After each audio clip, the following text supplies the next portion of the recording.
Leemos en Lucas 21 del 25 al 26.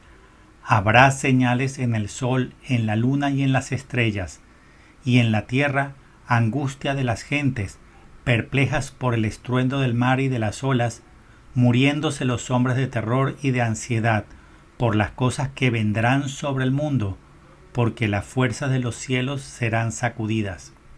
Y en Apocalipsis 3 del 2 al 3, ponte en vela, reanima lo que te queda y está a punto de morir, pues no he encontrado tus obras llenas a los ojos de mi Dios.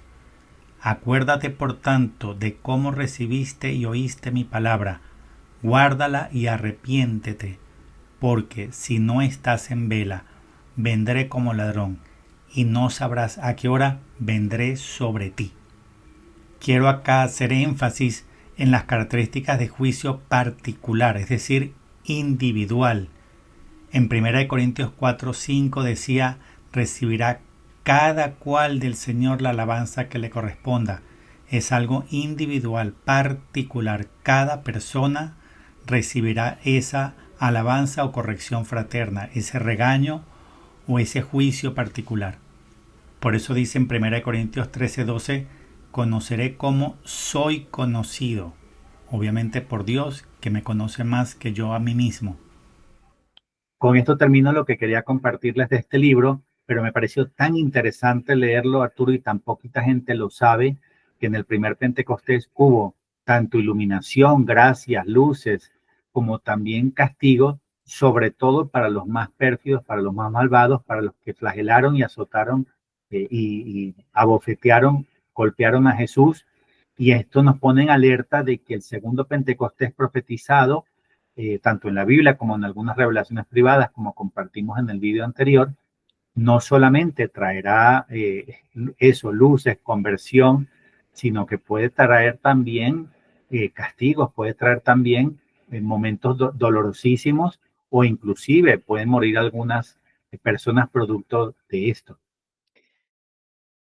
La verdad engendra odio, por esto algunos, para no incurrir en el odio de los demás, echan sobre su boca el manto del silencio. Si predicaran la verdad tal como es y la misma verdad lo exige y la divina escritura abiertamente lo impone, ellos incurrirían en el odio de las personas mundanas. Jamás se debe dejar de decir la verdad aun a costa de provocar escándalo. San Antonio de Padua. Muy buenas, saludos cordiales en Cristo y María y siempre bajo la custodia de San José. El programa que vamos a tener ahora es interesantísimo y muy importante. Se habla muchísimo por todos lados, incluso se hacen películas que proyectan en los cines sobre el gran aviso, el gran despertar, la iluminación de conciencias, el juicio en pequeño, qué pasará, cómo será, cuándo será. Nosotros lo que sí que decimos es que la parusía será, o la segunda venida de nuestro Señor Jesucristo, será por fases y que la primera fase de esa segunda venida en gloria del Señor será el gran aviso. Pero hay sobre este tema del aviso mucha fantasía, mucha gente que dice, que habla, que piensa. ¿Está realmente basado el aviso en la palabra de Dios, en la Biblia? ¿Esas profecías privadas y esas cosas que se dicen tienen sustento sólido? Hoy vamos a ver que sí, que tienen sustento sólido, con la ayuda de Mauricio Ozaeta. Mauricio, ¿cómo estás? Hola Arturo, un gran saludo para ti y para todos los que siguen tu canal, Arturo, periodista católico desde Medellín, Colombia, y le pido al Señor que nos ayude en este programa, en este vídeo, y que todo lo que hagamos sea siempre por y para la gloria de Dios, la honra del santo nombre de Jesucristo, la salvación de las almas, la renovación de la faz de la tierra y la instauración en el mundo del glorioso reino de paz de Jesús y María. Bueno, pues estamos muy cerca del aviso, lo hemos explicado con Agustín Aranda en los programas sobre Nuestra Señora Pura Dolorosa. Vendrá en un contexto de catástrofes, enfermedades, posiblemente de una guerra, de una situación difícil para la humanidad. Pero hoy lo que nos importa es ver el sustento sólido que tiene no solamente en profecías privadas, también en profecías públicas, en la palabra de Dios. Así que, si te parece, Mauricio, vamos a ver un programa que nos has preparado y después de él charlamos un ratito contigo y nos contestas algunas cuestiones. Doy gracias al Dios Altísimo y a su Santísima Madre por esta oportunidad de compartir este nuevo estudio sobre el aviso y el milagro. Muchos de nosotros nos enteramos del aviso por revelaciones privadas, comenzando por la de Garabandal y luego tantas otras. Pero ¿cuál debe ser la actitud católica correcta sobre este importante acontecimiento? Leemos en el Catecismo, primera parte, capítulo 2, punto 3, Cristo Jesús, mediador y plenitud de toda la revelación. El punto 65 nos dice que Dios Padre nos reveló todo a través de su Hijo, el Verbo encarnado, que es la palabra única, perfecta e insuperable del Padre. Es lo que solemos llamar la revelación pública. Sin embargo, no estamos llamados a rechazar la revelación privada. Leemos en 1 Tesalonicenses 5, 19 al 20, no extingáis el espíritu, no despreciéis las profecías. Esto que nos dijo el Espíritu Santo a través del apóstol San Pablo no aplica solamente a la profecía bíblica, sino a toda palabra que Dios nos envíe a través de sus instrumentos, a través del tiempo. El numeral 67 del Catecismo nos dice que la función de la revelación privada no es la de mejorar o completar la revelación definitiva en Cristo, sino la de ayudar a vivirla más plenamente en una cierta época de la historia. Por tanto, lo que nos enseña la doctrina católica es que toda revelación privada debe ser leída a la luz de las Sagradas Escrituras. Nuestra base debe ser la Biblia y la revelación privada como complemento y no al revés. Por esto, cuando me enteré del aviso a través de Garabandal, me hice la pregunta correcta desde el punto de vista católico, y es ¿dónde aparece en la Biblia? Hace aproximadamente 9 años comencé a buscar las citas bíblicas del aviso en la Biblia. En este estudio comparto el resultado de ese estudio, de esa investigación. Esta fue la pregunta concreta. ¿Está profetizado ese momento de arrepentimiento masivo de toda la humanidad? Y me encontré un patrón de algo que podríamos llamar en resumen algo tipo trágame tierra.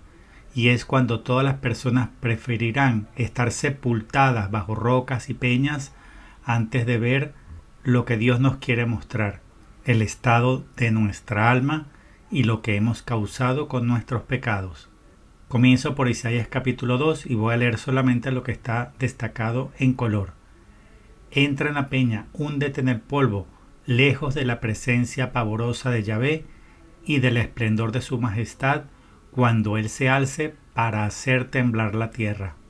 Entrarán en las grietas de las peñas y en las hendiduras de la tierra, lejos de la presencia pavorosa de Yahvé y del esplendor de su majestad, cuando Él se alce para hacer temblar la tierra.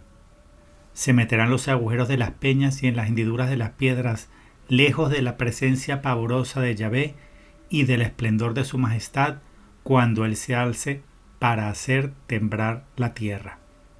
Algo similar vemos en Lucas capítulo 23. En el versículo 30 leemos: entonces se pondrán a decir a los montes, caed sobre nosotros, y a las colinas, cubridnos. Y también en el Apocalipsis capítulo 6 cuando leemos: y todos los montes y las islas fueron removidos de sus asientos, y los reyes de la tierra, los magnates, los tribunos, los ricos y los poderosos, y todos, esclavos o libres, se ocultaron en las cuevas y en las peñas de los montes, y dicen a los montes y a las peñas, caed sobre nosotros y ocultadnos de la vista del que está sentado en el trono y de la cólera del Cordero, porque ha llegado el gran día de su cólera, y ¿quién podrá sostenerse? Me atrevo aquí a citar también el Apocalipsis de Elías, que aunque es un libro apócrifo, es decir, no canónico, está 2 veces citado desde la Biblia. O sea, la Sagrada Escritura cita 2 veces el Apocalipsis de Elías, como también cita 2 veces el libro de Enoc. Muchas personas piensan que apócrifo significa falso. Eso no es correcto. Apócrifo significa fuera del canon, es decir, fuera de los libros que fueron escogidos para formar parte de la Biblia. Hay apócrifos verdaderos, como el Apocalipsis de Elías y el libro de Enoc, y hay apócrifos falsos que la Iglesia ha determinado como heréticos, como el Evangelio de María Magdalena o el Evangelio de Judas Iscariote. Apócrifo no significa falso, significa fuera del canon. Y los apócrifos que están citados desde la Biblia no pueden ser falsos, pues de otra manera el Espíritu Santo hubiera impedido al autor de ese libro en particular citar un libro que fuera herético. En el Apocalipsis de Elías leemos: anhelarán la muerte, pero la muerte huirá y los abandonará. Correrán sobre las rocas y saltarán hacia abajo diciendo: caigan sobre nosotros, pero no morirán. Doble tribulación vendrá sobre toda la tierra aquel día. Entonces, ¿cuál es el patrón? Vemos en color azul lo que está asociado a las peñas, a las grietas de la tierra, las hendiduras, los montes. ¿Y qué se le dice?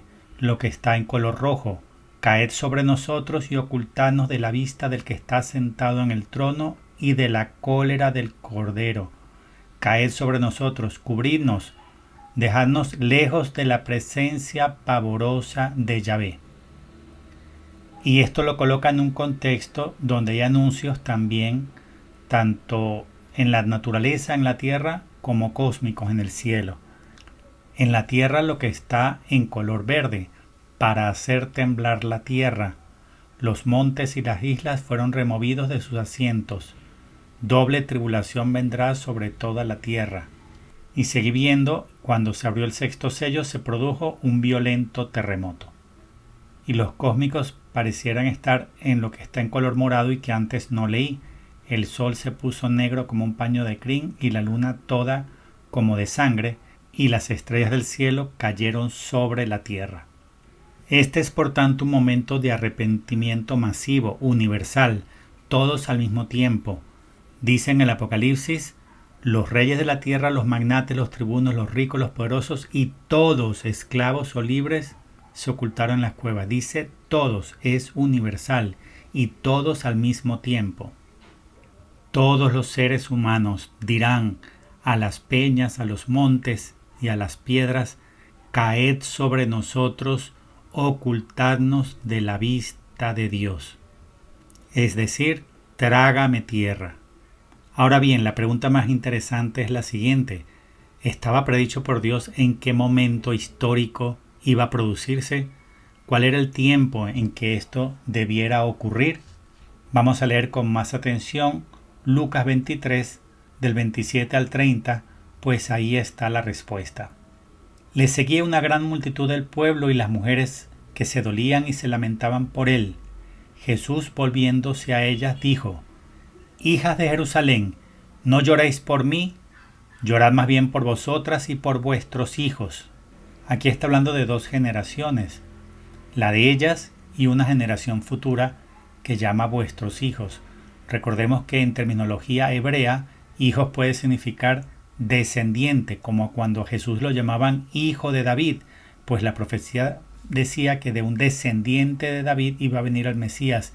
Hijo de David no significa hijo directo, primera generación, sino descendiente.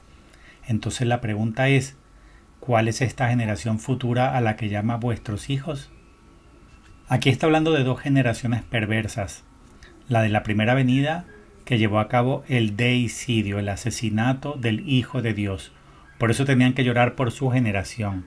Y está hablando de una generación futura perversa que acota a partir de la siguiente afirmación, que está resaltada en color rojo: porque llegarán días en que se dirá: dichosas las estériles, las entrañas que no engendraron y los pechos que no criaron. Entonces se pondrán a decir a los montes: caed sobre nosotros, y a las colinas: cubridnos. Jesús predijo, por tanto, en Lucas 23 que el aviso sería en el tiempo del aborto, contracepción, homosexualidad masiva y socialmente aceptada, ideología de género. Es el tiempo actual en el que se considera dichosa la estéril, la que no parió, la que no cría hijos, la que no amamanta, porque los hijos de Dios son un estorbo y el cuerpo es solo para darle placer a toda costa, es decir, el siglo XXI. Desde siempre y por miles de años se consideró la esterilidad una maldición. La mujer que era estéril era la persona más infeliz del mundo. Se le consideraba maldita, era socialmente despreciada y era la mayor tristeza no poder darle descendencia al marido, pues también de la descendencia dependía la prosperidad, la hacienda, el progreso, el legado. Bastaría con leer el llanto amargo de Ana, la mamá de Samuel, cuando era infértil por el dolor de no poder engendrar un hijo, o la tristeza de Sara, la mujer de Abraham, o también la infertilidad de Elizabeth, que nosotros llamamos Isabel, mujer de Zacarías y madre de Juan Bautista. Pero si bien la infertilidad siempre se consideró una maldición y la peor desgracia para una mujer y para una familia, Jesús sí sabía que iba a llegar una época futura, perversa, podrida, donde todo estaría invertido y se consideraba maldita a la fértil y se le consideraría dichosa a la que no queda embarazada, a la que no crió, a la que no amamantó. Es la época actual, la generación perversa del siglo XXI, la que iba a vivir el aviso, la iluminación de las conciencias. Es nuestra generación perversa la que va a decir a los montes: caed sobre nosotros, y a las colinas: cubridnos. De modo que si Dios no había dado la fecha exacta del aviso y nadie la sabe, sí había hecho Jesús una asociación perfecta del momento de la iluminación de las conciencias a nuestra generación perversa, podrida y pecadora. Veamos otras citas bíblicas sobre el aviso. Leemos en 1 Corintios 4, 5. Así que no juzguéis nada antes de tiempo hasta que venga el Señor. Él iluminará los secretos de las tinieblas y pondrá de manifiesto los designios de los corazones. Entonces recibirá cada cual del Señor la alabanza que le corresponda. Y en 1 Corintios 13, 12. Ahora vemos en un espejo, en enigma, entonces veremos cara a cara. Ahora conozco de un modo parcial, pero entonces conoceré como soy conocido. Y 1 Corintios 14, 25. Los secretos de su corazón quedarán al descubierto, y, postrado rostro en tierra, adorará a Dios confesando que Dios está verdaderamente entre vosotros. Si se tratase del juicio final universal o del juicio al momento de la muerte, no habría ocasión de arrepentimiento y, como dice 1 Corintios 14, 25, postrado rostro en tierra, adorar a Dios y confesarle. No puede, por lo tanto, tratarse del último juicio, donde ya no cabe arrepentimiento y salvación, sino de un momento anterior, un juicio individual en vida que sí da oportunidad de arrepentirse y de convertirse. Da oportunidad de ser lavado, blanqueado y purgado por Dios, como lo leemos en Daniel 12:10. Muchos serán lavados, blanqueados y purgados. Los impíos seguirán haciendo el mal. Ningún impío comprenderá nada, solo los doctos comprenderán. El aviso estará precedido por señales cósmicas y por señales en la naturaleza, en la tierra. Leemos en Lucas 21 del 25 al 26. Habrá señales en el sol, en la luna y en las estrellas, y en la tierra angustia de las gentes, perplejas por el estruendo del mar y de las olas, muriéndose los hombres de terror y de ansiedad por las cosas que vendrán sobre el mundo, porque las fuerzas de los cielos serán sacudidas. Y en Apocalipsis 3 del 2 al 3. Ponte en vela, reanima lo que te queda y está a punto de morir, pues no he encontrado tus obras llenas a los ojos de mi Dios. Acuérdate, por tanto, de cómo recibiste y oíste mi palabra, guárdala y arrepiéntete, porque si no estás en vela, vendré como ladrón, y no sabrás a qué hora vendré sobre ti. Quiero acá hacer énfasis en las características de juicio particular, es decir, individual. En 1 Corintios 4:5 decía: recibirá cada cual del Señor la alabanza que le corresponda. Es algo individual, particular. Cada persona recibirá esa alabanza o corrección fraterna, ese regaño o ese juicio particular. Por eso dice en 1 Corintios 13:12, conoceré cómo soy conocido, obviamente por Dios, que me conoce más que yo a mí mismo. Y en Apocalipsis 3 del 2 al 3, no he encontrado tus obras llenas a los ojos de mi Dios. y no sabrás a qué hora vendré sobre ti. Dice tus obras y no sabrás a qué hora vendré sobre ti. Es un juicio particular, individual, cada persona sola frente a Dios. Y una de las más importantes citas sobre el aviso y la iluminación de las conciencias en Mateo 24:30.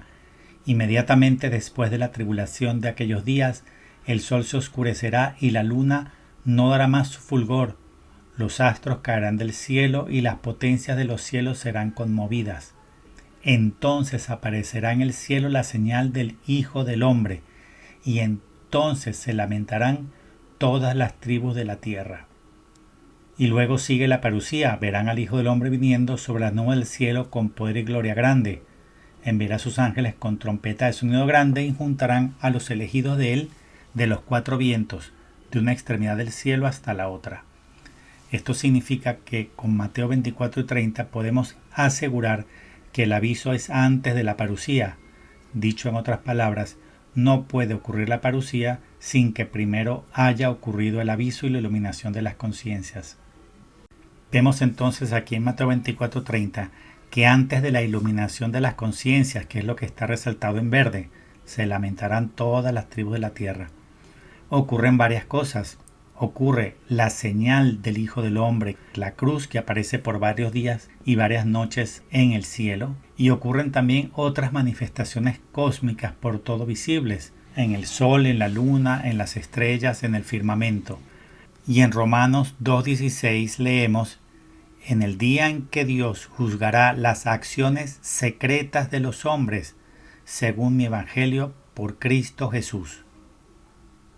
Otra cita bíblica importantísima sobre la iluminación de las conciencias, el segundo Pentecostés, está en Joel, capítulo 2, del 28 al 32, según la Biblia Straubinger, que se corresponde en otras Biblias con Joel 3, del 1 al 5.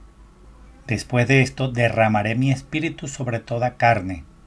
Y agrega también, aún sobre los siervos y las siervas derramaré mi espíritu en aquellos días.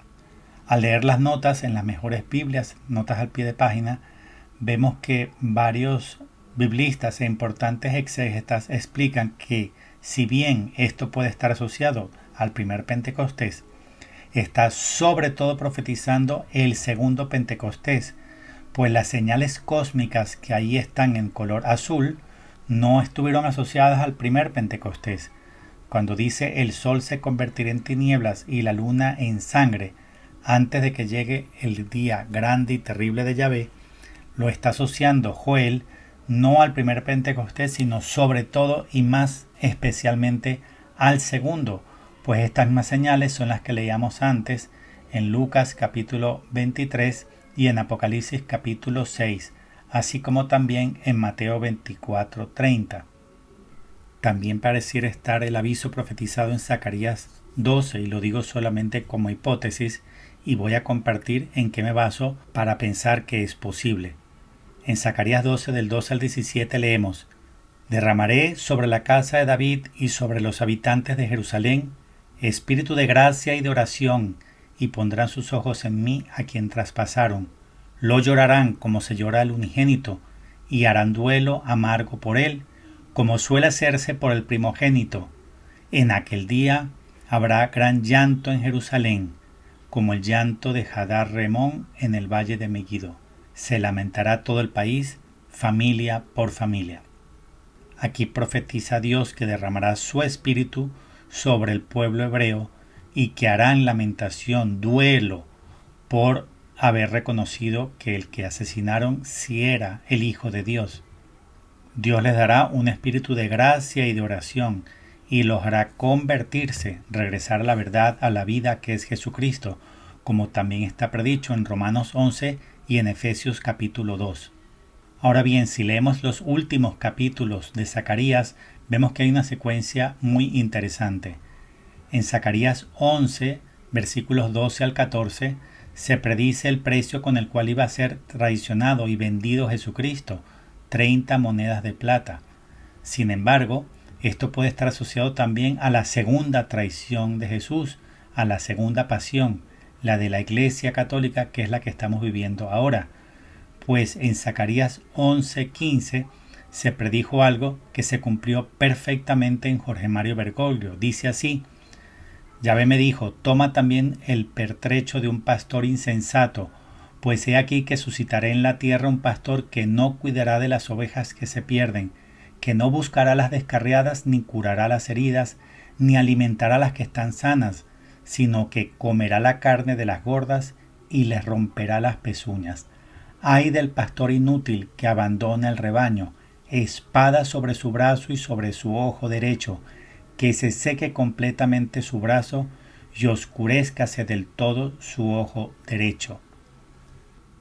Aquí está predicho un falso papa que además sería el nuevo traidor, el que vendería a Cristo otra vez por 30 monedas de plata, y que acá llama pastor inútil y que otras traducciones bíblicas llaman pastor necio. Esto fue lo que hizo por más de 12 años Jorge Mario Bergoglio: no cuidar a las ovejas, no buscar las descarriadas ni curar las heridas, ni alimentar a las sanas, sino comerse la carne de las gordas y romperle las pezuñas. Es decir, que persiguió a todos los pastores fieles, los que dieron la cara por Jesucristo y por el Evangelio inalterado, fueron cesados, suprimidos, reducidos al estado laical o excomulgados. En Jorge Bergoglio se cumplió perfectamente esta profecía de Zacarías 11, del 15 al 17. Y es después de esto que se da Zacarías 12, donde Dios dice que derramará su espíritu de gracia y de oración sobre la casa de David, sobre el pueblo hebreo, que harán duelo por el deicidio, que se lamentarán por reconocer al Mesías, Jesucristo nuestro Señor. Y comenzando Zacarías capítulo 13, vemos posibles consecuencias de este derramamiento de Espíritu Santo, de este segundo Pentecostés sobre el pueblo hebreo. Dice así: en aquel día se abrirá una fuente para la casa de David y para los habitantes de Jerusalén, a fin de lavar el pecado y la inmundicia. En aquel día, dice Yahvé de los ejércitos, exterminaré de la tierra los nombres de los ídolos, y no quedará más memoria de ellos, y extirparé de la tierra también a los profetas y al espíritu inmundo. Según esta hipótesis, y como resultado de la iluminación de las conciencias al pueblo judío, se lavarán sus pecados, sus inmundicias, y Dios exterminará de ellos a los falsos profetas y al espíritu inmundo, el espíritu de ceguera, el espíritu de idolatría.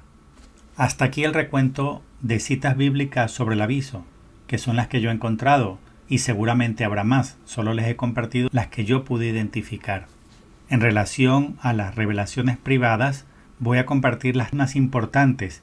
La más importante de todas para mí es la del diario de la Divina Misericordia, lo que Jesús nos reveló sobre el aviso a Santa Faustina Kowalska. Leemos en el numeral 83: antes de que llegue el día de la justicia, les será dado a los hombres este signo en el cielo: se apagará toda luz en el cielo, y habrá una gran oscuridad en toda la tierra. Entonces en el cielo aparecerá el signo de la cruz, y de los orificios donde fueron clavados las manos y los pies del Salvador saldrán grandes luces que durante algún tiempo iluminarán la tierra. Esto sucederá poco antes del último día. Se nos revela acá que antes de llegar el día de la justicia, primero ocurrirá el aviso, el cual comienza con señales cósmicas, y la más importante es el signo de la cruz en el cielo, una cruz o un crucifijo tan perfecto que podrán identificarse los 3 puntos de los clavos, desde los cuales saldrá luz que iluminará la tierra. Es decir, nadie podrá negar de que se trata de la cruz de Jesucristo. Hasta los que lo odian a Jesús tendrán que reconocer que eso que se ve en el cielo es un crucifijo. Otra de las más importantes sobre el tema del aviso es lo revelado por la Santísima Virgen María en Garabandal, España, entre 1961 y 1965. Leemos de un fragmento de una carta de Conchita con fecha 2 de junio de 1965. Antes del milagro me ha dicho la Virgen, el día 1 de enero, habrá un aviso para que el mundo se vaya enmendando, y ese aviso es como un castigo, es muy temeroso, para buenos y para malos, para los buenos para acercarlos más a Dios, y para los malos para avisarles que viene el fin de los tiempos, y que son los últimos avisos. Y del diario de Conchita destaco acá 3 fragmentos. Se sentirá en todo el mundo. Se verá que viene de Dios. En el aviso veremos todo lo que hemos ofendido a Dios con nuestros pecados y lo que hemos hecho con ellos en la pasión del Señor. Será extremadamente doloroso para todos y cada uno de nosotros ver nuestros pecados, las consecuencias de los mismos y sobre todo lo que cada uno de nosotros aportó en la flagelación, en la coronación de espinas, en su crucifixión y en su muerte. Pues como dice el Catecismo de la Iglesia Católica, a Jesucristo lo matamos todos los hombres con nuestros pecados. Todos aportamos a esa pasión, a ese asesinato. Los hombres nos creemos todos muy buenos, siempre pensamos que el malo es el otro, pero Dios nos va a dejar ver que no somos tan buenos como creemos, porque esto no es una autoevaluación, sino que voy a conocer cómo Dios me ve a mí, el verdadero estado de mi alma. Y una de las revelaciones privadas más importantes sobre el aviso es el libro azul al Padre Gobi, a los hijos predilectos de la Santísima Virgen. Hay mucho sobre esto en este libro. Yo seleccioné solamente 2 mensajes muy relevantes. El del 22 de mayo de 1988 que se titula El Espíritu Santo vendrá. Voy a leer solamente lo que está resaltado en color. En este día de Pentecostés del año mariano, a mí consagrado, os invito a unir vuestra oración a la de la Madre Celestial para obtener el gran don del segundo Pentecostés.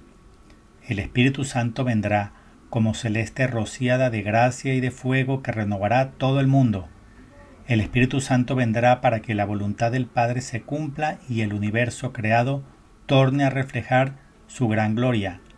El Espíritu Santo vendrá para instaurar el reino glorioso de Cristo, que será un reino de gracia, de santidad, de amor, de justicia y de paz.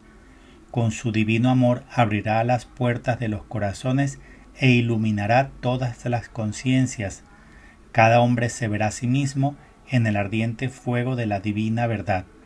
Será como un juicio en pequeño. Después Jesucristo implantará su glorioso reino en el mundo. El Espíritu Santo vendrá por medio del triunfo de mi corazón inmaculado. Este mensaje es importantísimo porque aquí la Virgen hace una asociación perfecta, inequívoca e incuestionable entre el segundo Pentecostés y la iluminación de las conciencias. Y de hecho, si leemos este mensaje en combinación con las citas bíblicas antes compartidas, veremos cómo la Madre utiliza de las mismas citas bíblicas relacionadas con el aviso y la iluminación de las conciencias. Y el otro mensaje del libro azul del Padre Gobi que seleccioné es del 4 de junio de 1995 que se titula Lenguas de Fuego. Dice así lo resaltado en color. En el cenáculo espiritual de mi corazón inmaculado ahora debe realizarse el prodigioso acontecimiento del segundo Pentecostés. Descenderán otra vez sobre la Iglesia y sobre toda la humanidad milagrosas lenguas de fuego, y así seréis iluminados por esta luz divina, y os veréis a vosotros mismos en el espejo de la verdad y de la santidad de Dios. Será como un juicio en pequeño que abrirá la puerta de vuestro corazón para recibir el gran don de la divina misericordia. De esta manera se realizará el prodigio del segundo Pentecostés. Este tendrá lugar con el triunfo de mi inmaculado corazón en el mundo. Llama a la iluminación de las conciencias un juicio en pequeño y lo vuelve a asociar con el segundo Pentecostés, donde además vuelve a mencionar las lenguas de fuego a semejanza del primer Pentecostés. Y tanto en este mensaje como en el anterior del mismo libro, la Virgen enfatiza que es un juicio individual, es decir, particular, que todo hombre vivirá y que no es el momento de la muerte ni del juicio final de vivos y muertos. Es un juicio en vida que lleva a la gente a la conversión, al arrepentimiento. Otra importantísima revelación privada, que por cierto está completamente aprobada por la Iglesia Católica por los 2 obispos locales, primero por Monseñor Enricus Bomers y luego por Monseñor Joseph Marianus Punt. Es la Marefanía de la Santísima Virgen María en Ámsterdam a través de Ida Perderman. en la advocación que conocemos como la Señora de todos los pueblos. En esta revelación, que es bastante larga, la Virgen vino con 3 importantes anuncios. El segundo Pentecostés, advertir el peligro de la Iglesia y del mundo, y anunciar la proclamación del quinto dogma mariano como una profecía segura, revelando incluso que esta proclamación se llevará a cabo un día 31 de mayo, aunque nunca dijo en qué año será. Y para invocar este segundo Pentecostés, la Santísima Virgen María nos dio una oración que debemos rezar todos los días. Señor Jesucristo, Hijo del Padre, manda a tu Espíritu sobre la tierra. Haz que el Espíritu Santo habite en el corazón de todos los pueblos, para que sean preservados de la corrupción, de las calamidades y de la guerra. Que la Señora de todos los pueblos, que un día era María, sea nuestra abogada. Amén. Si estás preparándote para el aviso, si quieres ser bañado con el don del Espíritu Santo en este segundo Pentecostés, debes aprenderte de memoria esta oración y rezarla todos los días. Mi sugerencia para nunca olvidarla es rezarla al final del Santo Rosario junto con las otras oraciones que solemos hacer al finalizar el Rosario diario. No desechemos esta oración, no desoigamos a la Santísima Virgen María. Ella dijo en esta revelación que no podemos medir la magnitud de la importancia de rezar esta oración a diario. Obedezcamos a la Virgen, la Reina de los profetas, la mensajera por excelencia de Dios en este final de los últimos tiempos. ¿Y qué nos aporta el mensaje de Dossulé sobre todo esto? Dossulé es una preparación del mundo para la segunda venida de Jesús a través de su sierva Madeleine Aumont o Magdalena. En las primeras 6 apariciones ella no vio a Jesús ni escuchó nada, solo vio una cruz luminosa que nos recuerda a la del aviso. En la 7ª vuelve a ver esa cruz luminosa, pero más elevada en el cielo. Le aparece una nube como de pedestal y luego aparece Jesús, quien le da el mensaje de la 7ª aparición, que pareciera el que está asociado a la parucía. Pareciera indicarnos que antes de la parucía viene el aviso, que está anticipado por esa señal de la cruz que se ve en el cielo durante 6 o 7 días. En la Biblia no he podido ver cuántos días aparece la señal del Hijo del Hombre en el cielo, pero por algunas revelaciones privadas, y entre ellas Dossulé, pareciera que son 6 o 7 días que veremos esta cruz luminosa en el cielo. Y en Umbe, la Virgen pura y dolorosa dio varios mensajes sobre el aviso. 2 de los más importantes son el del 8 de junio de 1969, en el que dijo: vengo por mis hijos. Es el mismo mensaje en el que profetizó sobre un futuro papa que llama hombre violento y que pagará por su pena. Y el mensaje del 22 de junio de 1971, en el que dijo: antes del aviso de castigo se iluminará el cielo con una cruz que al descomponerse producirá una inmensa luz blanca que incluso impedirá ver el sol, durará 4 horas. O bien la cruz del aviso durará solamente 4 horas en total y no varios días como antes dije, o bien podría durar varios días, pero el fogonazo inicial, el destello fuerte, potente del principio, las primeras 4 horas que incluso impedirá ver el sol. Todo lo anterior es sobre el aviso. Veamos ahora qué tenemos sobre el milagro. En el diario de Conchita leemos lo siguiente, voy a leer solamente lo que está resaltado en color, sobre el gran milagro. Ella misma sabe la fecha exacta. Conchita deberá anunciar esta fecha con 8 días de anticipación. Eso es lo que está en azul. Luego da algunas circunstancias o referencias temporales, lo que está resaltado en color rojo. Será visible desde Garabandal y en los montes que lo circundan. Será un jueves coincidiendo con la festividad de un santo mártir vinculado con la Eucaristía. También coincidirá con un acontecimiento grande de la Iglesia. Tendrá lugar a las 8:30 de la noche. Durará como 10 minutos o un cuarto de hora. Y luego, en color verde, algunas circunstancias adicionales, quién podría verlo y otras características. Dejará una huella que por sí misma será un milagro. Los enfermos que estén presentes se curarán y los incrédulos recobrarán la fe. El Padre Pío verá el milagro desde donde esté y también lo verá el Papa.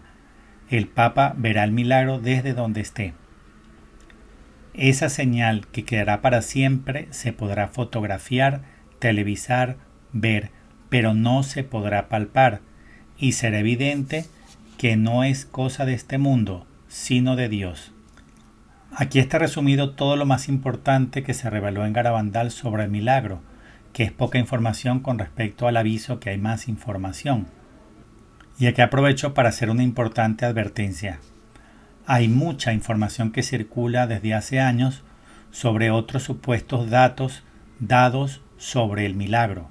Unos dicen, por ejemplo, que será en año par, otros dicen que el santo mártir de la Eucaristía ha terminado en A o Eo, y otra cantidad de cosas que yo he escuchado y que nunca he podido validar.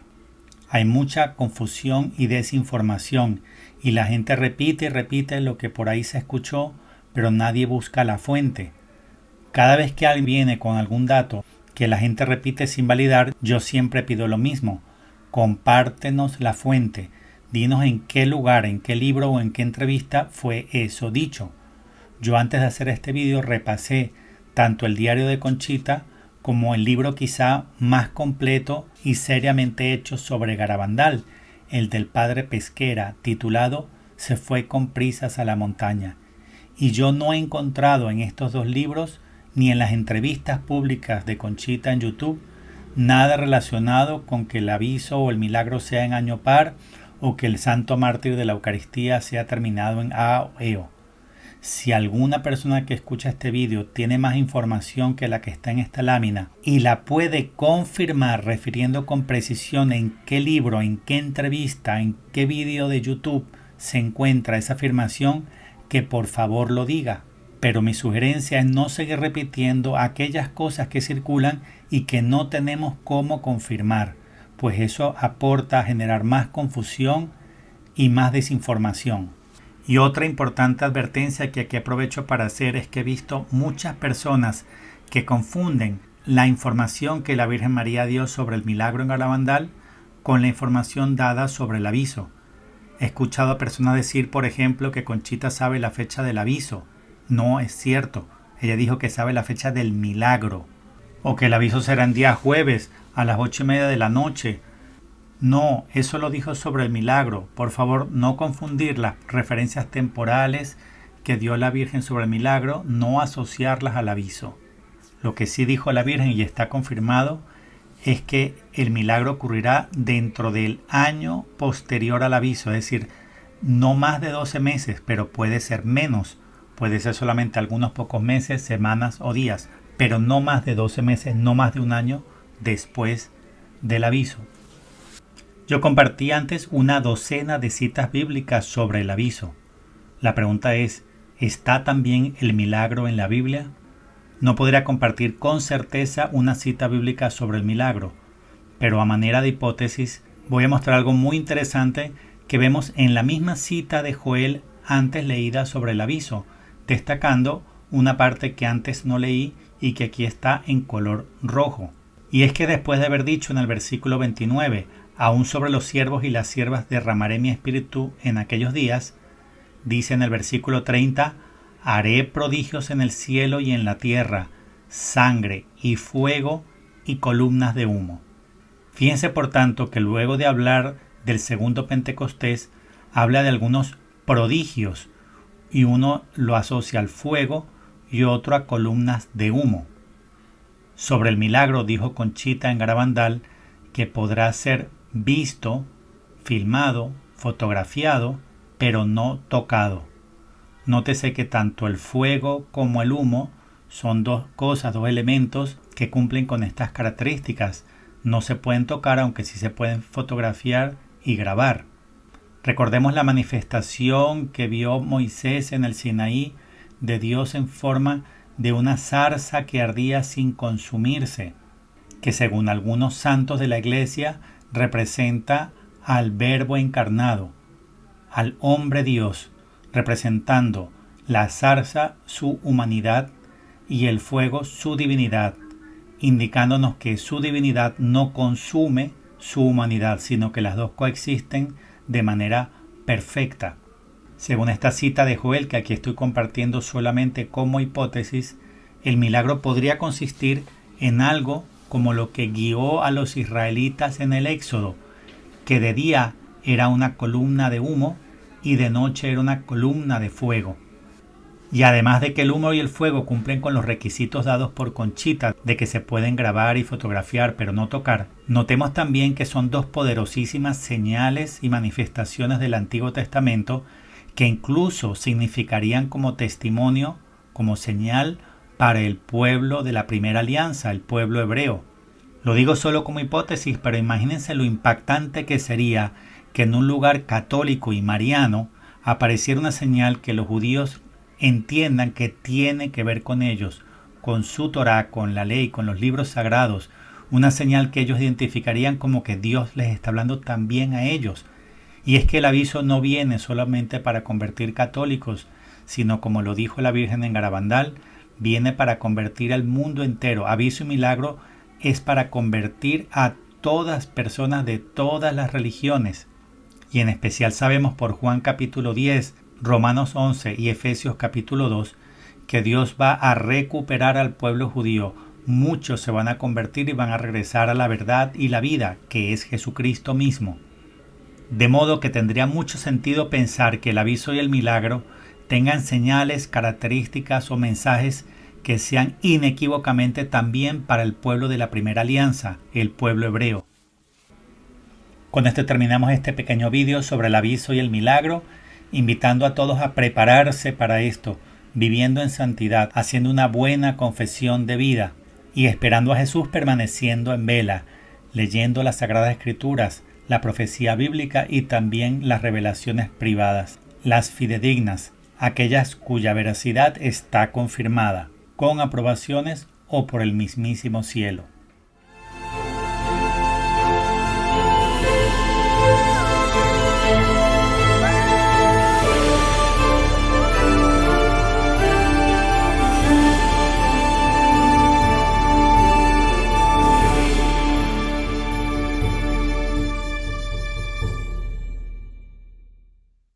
Bueno, entonces, Mauricio, después de haber visto este programa que nos has hecho, este desarrollo tan interesante, yo quiero hacerte unas preguntas. La primera que te quiero hacer es, el aviso y la iluminación de conciencias está en la palabra de Dios. Eso nos lo has explicado perfectamente en este vídeo.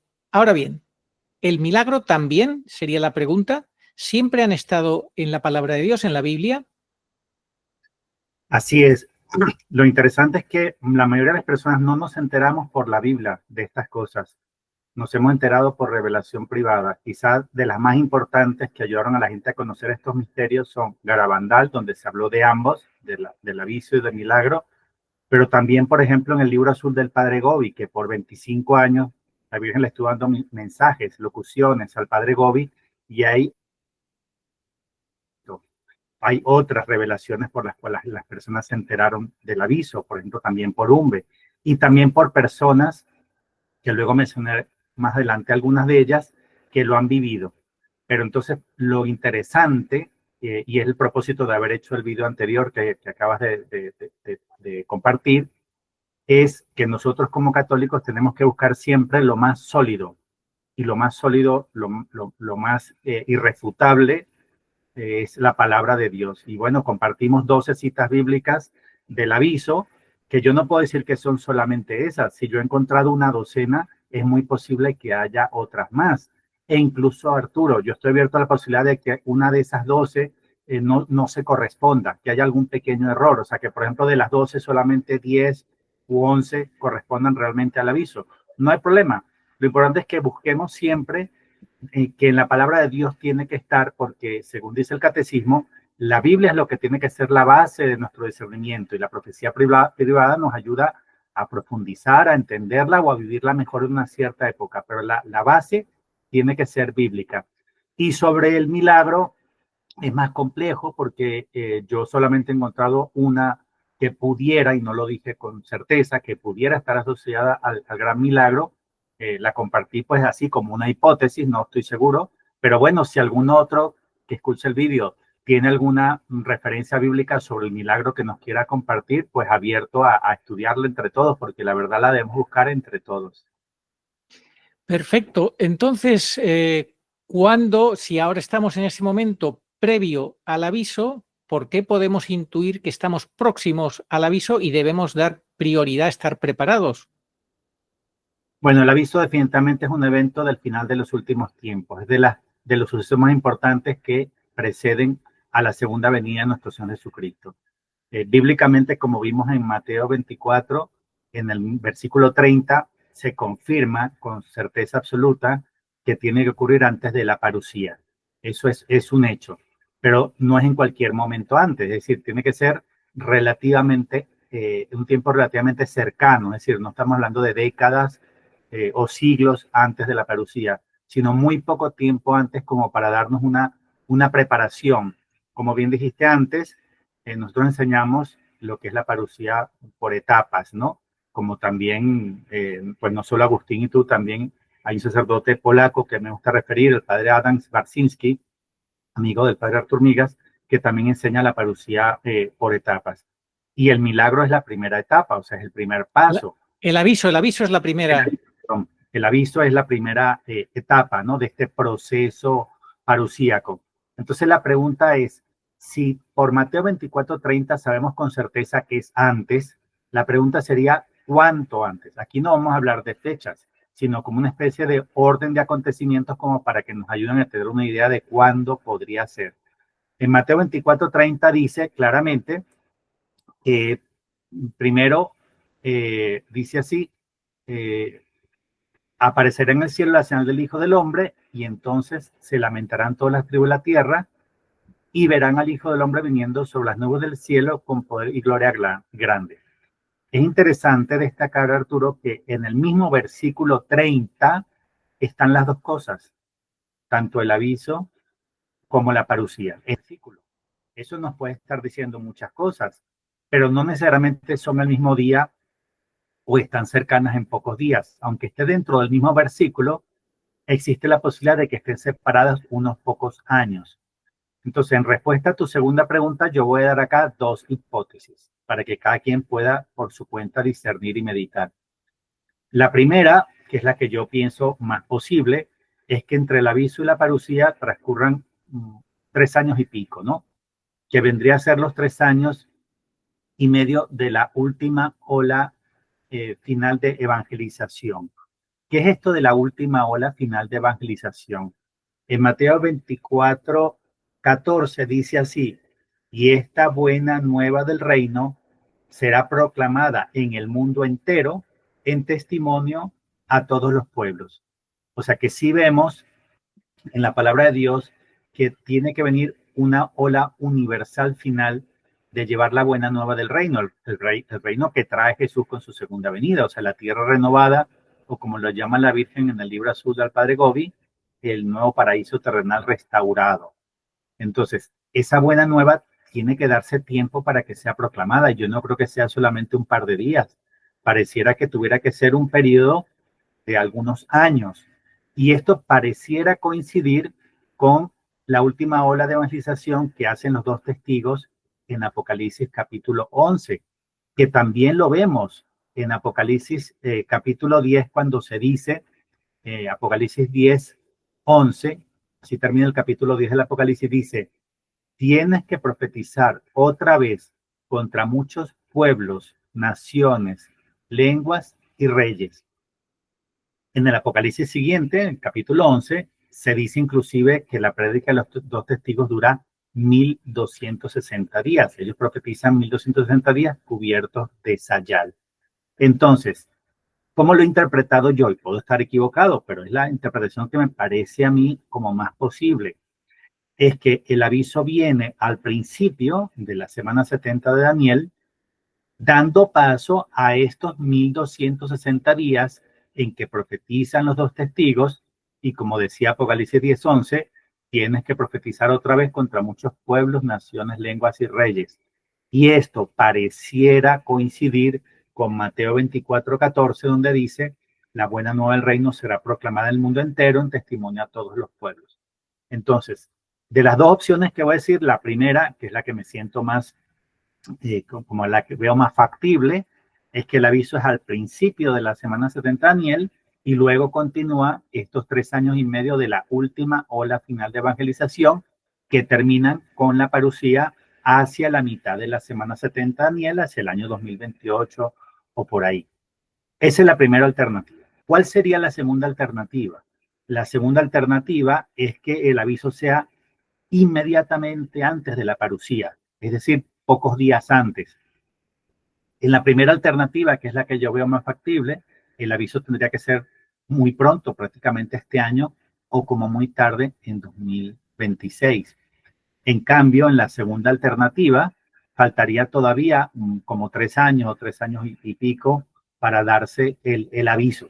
Yo estoy abierto a estas dos posibilidades, pero me siento más inclinado a la primera. O sea, me siento más inclinado a que el aviso sea a comienzo de la semana 70 de Daniel, es decir, ya muy pronto, en los próximos meses prácticamente, a lo sumo el año que viene, pero dejo abierta la segunda posibilidad y es que el aviso todavía falten 3 años y pico, que esté más cercano a la mitad de la semana 70 de Daniel, es decir, antes de la parucía, muy poco antes de ella. Ahora, antes de terminar esta segunda respuesta a la segunda pregunta, quiero destacar una cosa interesante. Es que en mi libro Parucía, el Día de la Liberación, hice un estudio de la palabra entonces, usada por Jesús para concatenar lo previo con lo que sigue.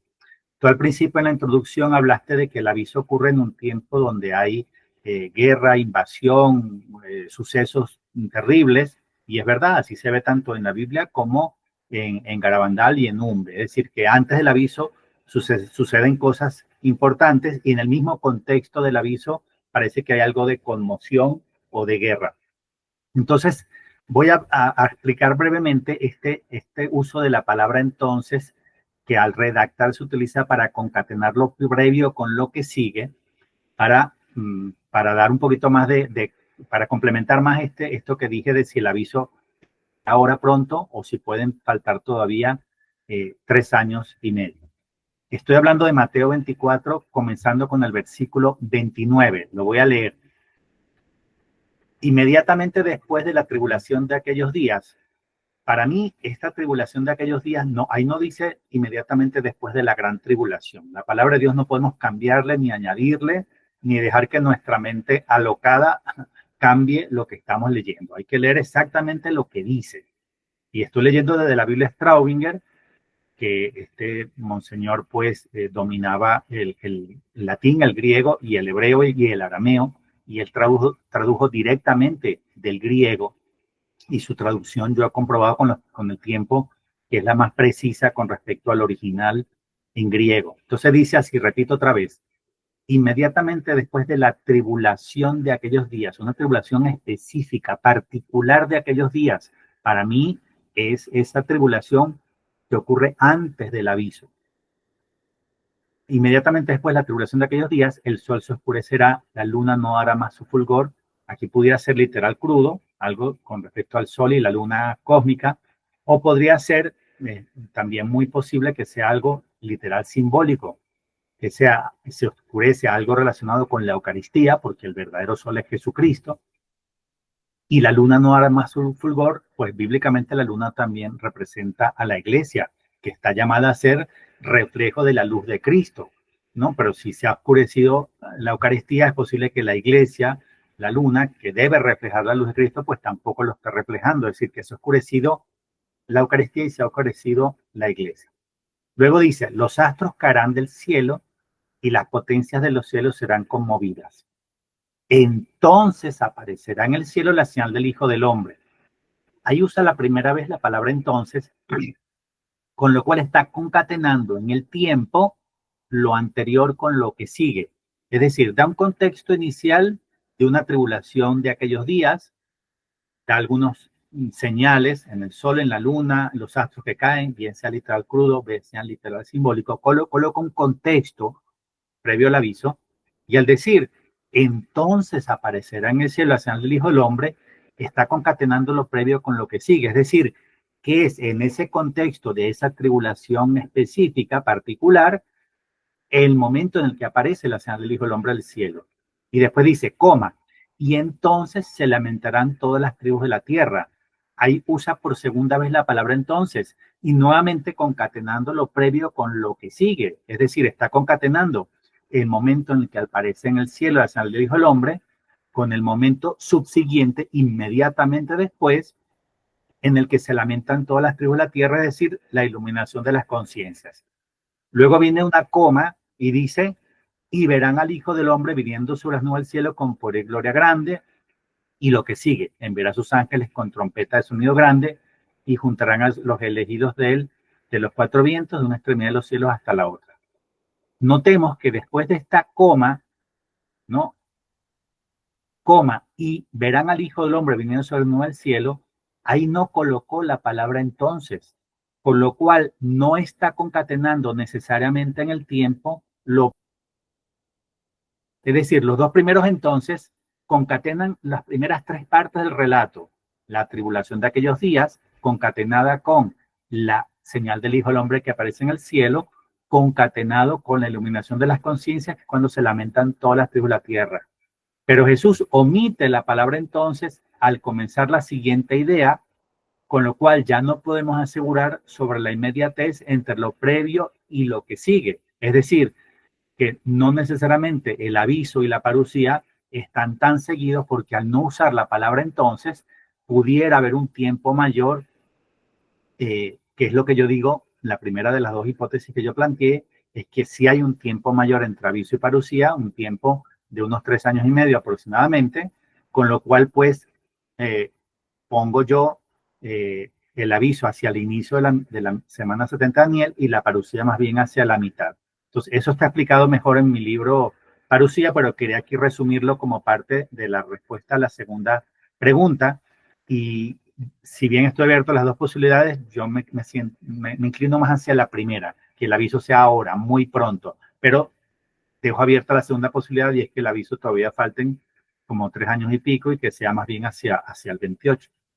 Muy bien, nosotros también nos inclinamos a pensar así porque necesita tiempo toda la humanidad después del aviso para la conversión y los que están ya convertidos para predicar, etcétera, etcétera. Bueno, ahora te quiero preguntar, por cierto, tú cuando dices la palabra parusía te refieres a los arrebatamientos, no a la venida visible del juicio de las naciones, que sería más tarde.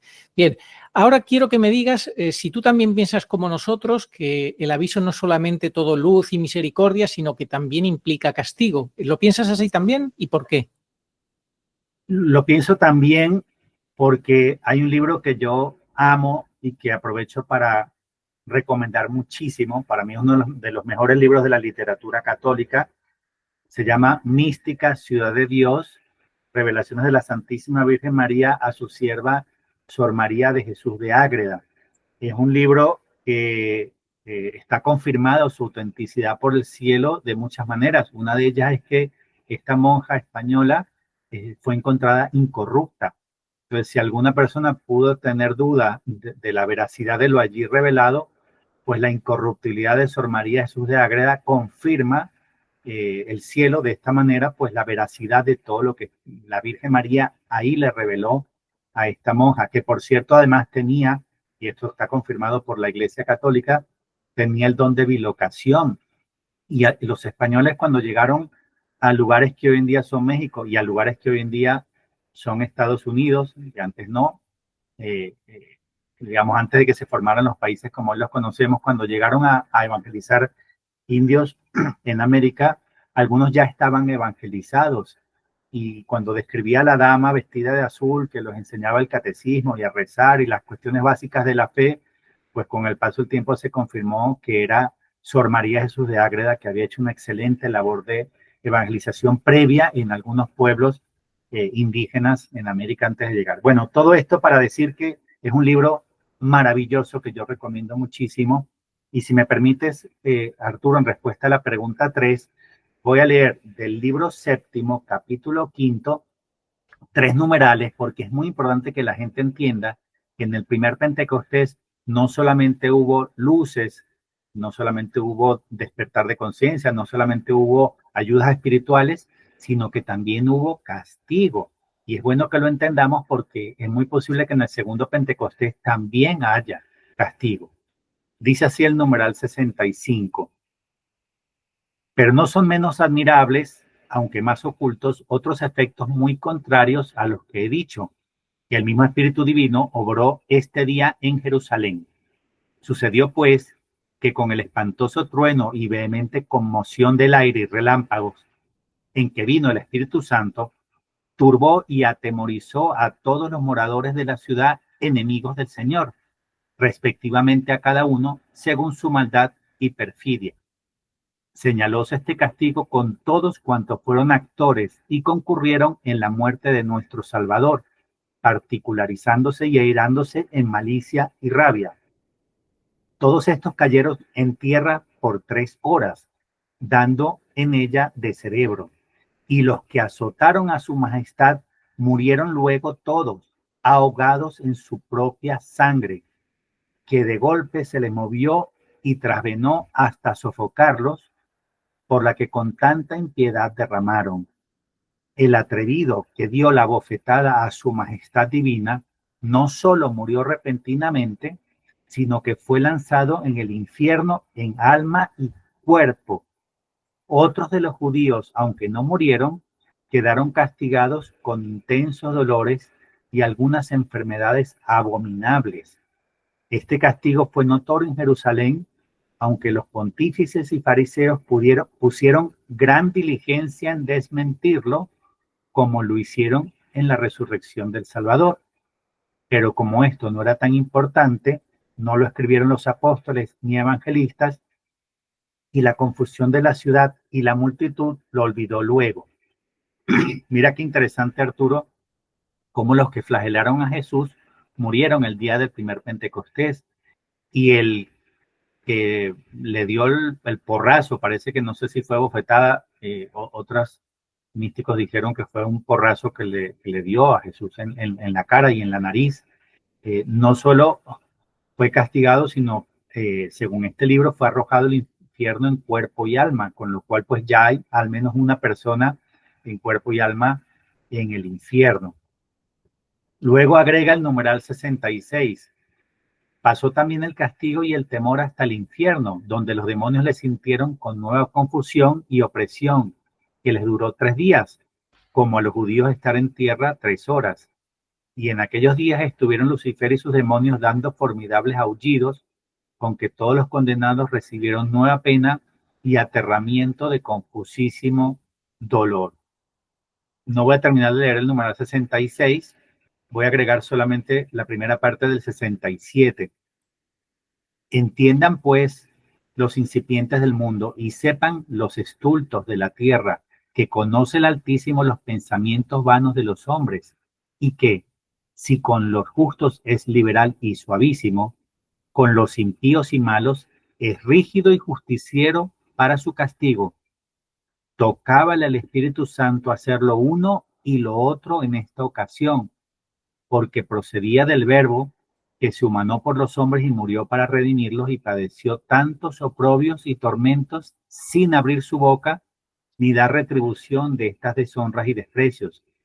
Y bajando al mundo el Espíritu Santo, era justo que volviera por la honra del mismo Verbo humanado y, aunque no castigara a todos sus enemigos, pero en el castigo de los más impíos quedará señalado el que merecían todos los que con dura perfidia le habían despreciado, si con darles lugar no se reducían a la verdad con verdadera penitencia.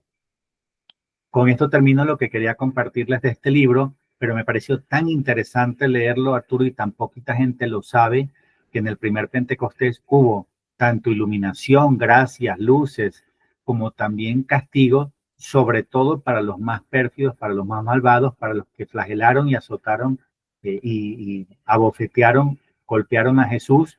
Y esto nos pone en alerta de que el segundo Pentecostés profetizado, tanto en la Biblia como en algunas revelaciones privadas, como compartimos en el video anterior, no solamente traerá luces, conversión, sino que puede traer también castigos, puede traer también momentos dolorosísimos, o inclusive pueden morir algunas personas producto de esto. De acuerdo, Mauricio. Para terminar, si te parece, sabemos que ha habido personas que ya han tenido una experiencia muy similar a lo que va a ser el gran aviso o iluminación de conciencias. ¿Podrías contarnos algún caso? Sí, yo he leído, escuchado de por lo menos unas 4 o 5 personas que lo han vivido, que lo han explicado en vídeos, en libros, etcétera. Yo quiero destacar uno que me parece uno de los más interesantes, y me parece de los más, de los mejores explicados con más detalle. Es el caso de María Vallejo Nájera. Ella lo vivió en su primer viaje a Medjugorje cuando ella era una católica muy tibia. Es muy interesante que fue invitada por amigas anglicanas, ¿no? Qué raro, unos anglicanos que se supone que no aman mucho a la Virgen hayan convencido a una católica, ¿no? Y es muy interesante escuchar sus conferencias o leer sus libros, de la cantidad de información que ella da, de todo lo que puede ocurrir en tan pocos minutos. Ella cuenta que cuando Dios nos habla a nosotros, a nuestro cerebro es muy lento. O sea, tardaría Dios demasiado tiempo en revelarnos mucha información si es nuestra inteligencia cerebral la que tuviera que captarlo. Pero que cuando Dios le habla directamente al alma humana, puede dar toneladas y toneladas de información en muy pocos minutos. Es decir, te puede de verdad mostrar toda tu vida, todo lo que has hecho de mal, las consecuencias de tus pecados, incluso las cosas que no recordabas de la infancia, de la adolescencia. Por eso es que se supone que va a durar entre unos 5 a 15 minutos y que en ese tiempo Dios te puede dar una cantidad de información que María dice en sus libros, que podría escribir varios libros de solamente lo que Dios le hizo conocer, entender en ese tiempo. Y recuerdo que habían cosas que ella decía que había hecho en su infancia, que no le había, o en su adolescencia, que no le había dado mucha importancia, faltas que había hecho contra personas que ni recordaba, pero que nunca se confesó, y que Dios se las hizo no solamente recordar, sino que le hizo ver que en ese daño, cuando uno peca, uno comete mínimo siempre 2 faltas. Cuando uno peca, mínimo contra mí mismo y contra Dios. Pero si yo falto a la caridad contra alguien, hay 3 consecuencias, ¿no? Contra mí, contra Dios y contra la persona que he ofendido. Y Jesús le muestra a la persona en la iluminación de las conciencias que cuando tú le haces daño a alguien, porque lo calumnias, lo injurias, lo vejas, le robas, lo estafas, lo golpeas, etcétera, le haces daño a esa persona y al mismo tiempo le haces daño a Jesús. Si una persona llora por algo que le dijiste, llora la persona y llora Jesús con esa persona. Entonces es muy interesante, no solo este testimonio, el de ella, hay otros que invito a que la gente investigue, porque es muy interesante cómo Jesús nos va a recordar cosas que hemos hecho que ni nos hemos acordado y cómo Dios nos puede entregar tanta cantidad de información en tan poco tiempo. También cuenta ella que literalmente el tiempo se detiene. Claro, Dios es dueño del tiempo y el espacio y Dios detiene el tiempo, o sea, se detiene, y en este caso fue solamente a ella, en un momento en Garabandal, que vio que se detuvo el tiempo, pero en este caso va a ser universal, es decir, como si se detuviera el tiempo para todos los seres humanos y al mismo tiempo. Entonces, sí, Arturo, Dios ha permitido que algunas personas lo vivan para que lo cuenten con mucho detalle cómo va a ser, y eso nos sirve pues para prepararnos, para creer que es verdad y para prepararnos. Y lo mejor para prepararnos es pues llevar una vida lo más posible grata a Dios, hacer una buena confesión general de vida, que todos deberían ya haber hecho, y luego confesarnos de ser posible una vez al mes, como lo ha sugerido la Virgen de Medjugorje. No hay una persona tan santa en el mundo, dijo la Virgen, como para que no necesite al menos confesión mensual, porque el Señor nos ayude a llevar una vida lo más posible grata a Dios y no faltar a nuestra confesión mensual, para que cuando llegue el aviso sea para nosotros, Arturo, más luz, más transformación, ¿no? Más infusión de Espíritu Santo, transformativa, que castigo y corrección fraterna, porque de eso depende de si el aviso va a ser más para nosotros tipo castigo o va a ser más ayuda espiritual, de cuánto nos hayamos preparado por anticipado. Esa es la clave. Si sabemos que estamos en el tiempo del aviso, piensa que falten unos meses o que falten 3 años, sigue siendo el tiempo del aviso. Lo importante es cuánto nos hemos preparado antes. Mientras más nos preparemos, más va a significar para nosotros una transformación positiva y más posible es que estemos entre el grupo de personas que pueden colaborar con Dios en esa última ola universal de evangelización. O sea, que Dios nos use para ser instrumentos de evangelización, de transformación del mundo, de preparación para la parucía. De acuerdo. Muchas gracias, Mauricio, por el vídeo que nos preparaste y por estas respuestas que nos has dado. Ojalá todo esto nos sirva a todos los que hemos compartido este rato para animarnos a prepararnos lo mejor posible, a pedir perdón sincero. Si le pedís perdón sinceramente a Dios, dice la Virgen, tanto en Garabandal como en Umbe, Él os perdonará. La clave es no ir de listos con Dios. Sinceridad, humildad y autenticidad, y tratar de entregarnos al Señor. Que así sea y que lleguemos preparados. Hemos puesto las bases en este programa para entender que es totalmente bíblico el aviso y que, en fin, que es algo real, que muy pronto esperamos que llegue. Pues muchísimas gracias, Mauricio, que Dios te bendiga y no olvidemos de rezar esa oración de Nuestra Señora de todos los pueblos. Oh María, sin pecado concebida. Rogad por nosotros que recurrimos a vos. Dios te bendiga, Arturo, a tu canal, a tu misión, Arturo Periodista Católico, a todos los que siguen tu canal y a todos los que escuchen este vídeo. Amén. Muchas gracias.